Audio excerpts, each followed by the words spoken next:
Assalamualaikum warahmatullahi wabarakatuh. Balik lagi sama saya, Rahmi Sagala. Nah, di kesempatan kali ini kita akan membahas mengenai materi gerakan planet bumi, dimana kita tahu tata surya itu sendiri terbagi menjadi 4 submateri. Nah, sistem tata surya sudah dibahas sebelumnya, dan kali ini kita akan membahas mengenai gerakan planet bumi, di mana terbagi menjadi 2 submateri. Materi yang pertama yaitu rotasi bumi, dan yang kedua yaitu revolusi bumi. Seperti yang kita pelajari sebelumnya, bahwa benda-benda langit termasuk bumi bergerak mengelilingi matahari. Nah, ketika bumi berputar mengelilingi matahari, peristiwa inilah yang disebut revolusi bumi.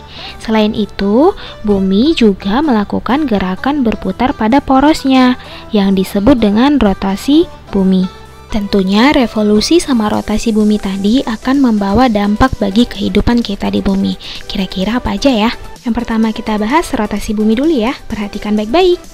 Sebelumnya udah dikatakan bahwa benda-benda langit termasuk bumi bergerak mengelilingi matahari. Nah, ternyata bumi tidak hanya bergerak mengelilingi matahari, tetapi bumi juga melakukan perputaran pada porosnya. Peristiwa ini disebut dengan rotasi bumi. Untuk melakukan satu kali rotasi atau perputaran, bumi kita membutuhkan waktu 24 jam. Makanya ada kita kenal istilah 1 hari sama dengan 24 jam. Nah, ternyata rotasi bumi juga membawa dampak bagi kehidupan kita di bumi. Apa aja ya? Pernahkah kamu berpikir, kenapa ya ada siang dan malam? Ternyata hal ini merupakan salah satu dampak dari rotasi bumi, yaitu terjadinya siang dan malam. Ketika bumi berotasi, ada sebagian bumi yang menghadap matahari, tapi ada sebagian bumi yang membelakangi matahari. Nah, bagian bumi yang menghadap matahari akan terkena matahari dan kita sebut siang. Sementara nih, bagian bumi yang membelakangi matahari dan tidak terkena matahari kita sebut malam ya. Misalkan kita ambil satu titik nih, titik A. Nah, titik A ini matahari sudah terbenam lebih dahulu dibandingkan titik B yang berada di belakang titik A ini. Seperti yang kalian lihat di awal video, kalau Indonesia memiliki 3 sistem waktu yang berbeda. Bagian timur Indonesia akan terkena sinar matahari lebih dahulu dibandingkan bagian barat Indonesia. Perbedaan waktu ini disebabkan oleh gerak rotasi bumi ya. Teman-teman, kalian pernah nggak sih memperhatikan terbit dan terbenamnya matahari? Matahari terbit dari timur dan tenggelam ke barat ya.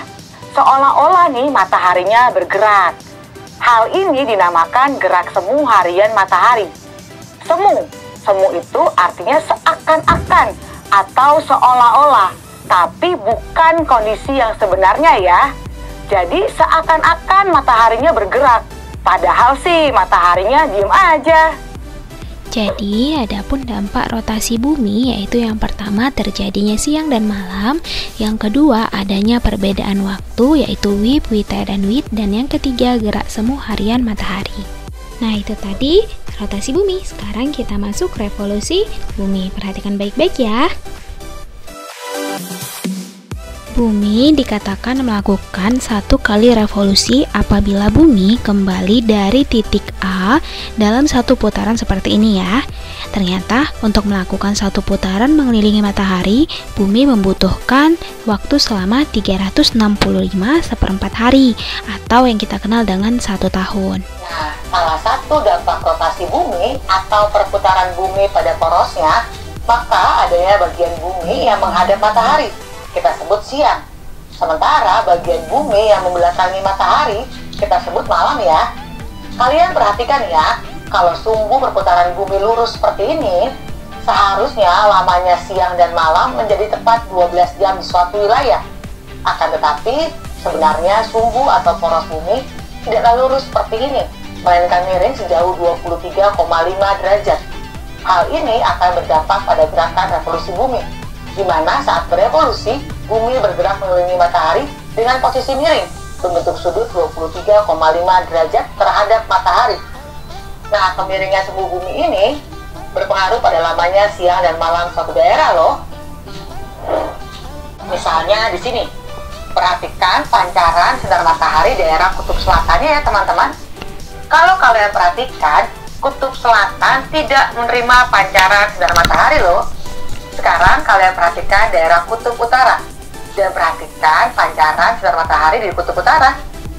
Kebalikan dari kutub selatan, kutub utara menerima pancaran sinar matahari terus-menerus di titik itu. Berarti pada titik itu daerah kutub selatan akan mengalami gelap sepanjang hari. Sebaliknya nih, daerah kutub utara akan mengalami terang sepanjang hari. Sekarang kalian bandingkan titik lainnya. Misalnya di titik ini, perhatikan pancaran matahari di daerah kutub selatannya ya. Lalu bandingkan dengan daerah kutub utaranya. Terlihat di kutub selatan selalu menerima pancaran matahari ya. Sebaliknya, di kutub utara tidak menerima pancaran matahari. Berarti pada titik itu, kutub selatan akan mengalami siang sepanjang hari. Sebaliknya, kutub utara akan mengalami gelap sepanjang hari. Dari hal ini, kesimpulan apa yang bisa kamu ambil? Dari hal ini terlihat ya, karena sumbu kemiringan bumi 23,5 derajat dan bumi berputar mengelilingi matahari, hal ini menyebabkan adanya perbedaan penyinaran matahari pada kutub utara dan selatan di setiap titik pada waktu tertentu. Akibatnya adanya perbedaan lamanya siang dan malam di suatu wilayah ya teman-teman. Teman-teman, kita perhatikan kembali revolusi bumi. Kakak akan bagi dalam 4 posisi nih. Posisi A, B, C, dan D. Perhatikan posisi B. Matahari seolah-olah bergerak menuju bumi bagian utara, sehingga pancaran matahari akan lebih banyak di bagian utara. Karena pancaran matahari lebih banyak di belahan bumi utara, kira-kira bagaimana suhunya di bumi belahan utara ya? Ya, suhunya akan meningkat. Hal ini akan meningkatkan tekanan juga ya, sehingga bumi belahan utara akan mengalami musim panas. Sementara bumi di bagian selatan akan mengalami musim dingin. Sekarang coba kalian bandingkan dengan posisi D. Pada posisi D, matahari seolah-olah bergerak menuju bumi bagian selatan, sehingga pancaran matahari akan lebih banyak di bagian selatan. Hal ini menyebabkan bumi bagian selatan akan mengalami musim panas, dan sebaliknya, bumi belahan utara akan mengalami musim dingin. Lalu bagaimana dengan posisi A dan C? Pada posisi A dan C, penyinaran matahari di bumi belahan utara dan selatan akan sama.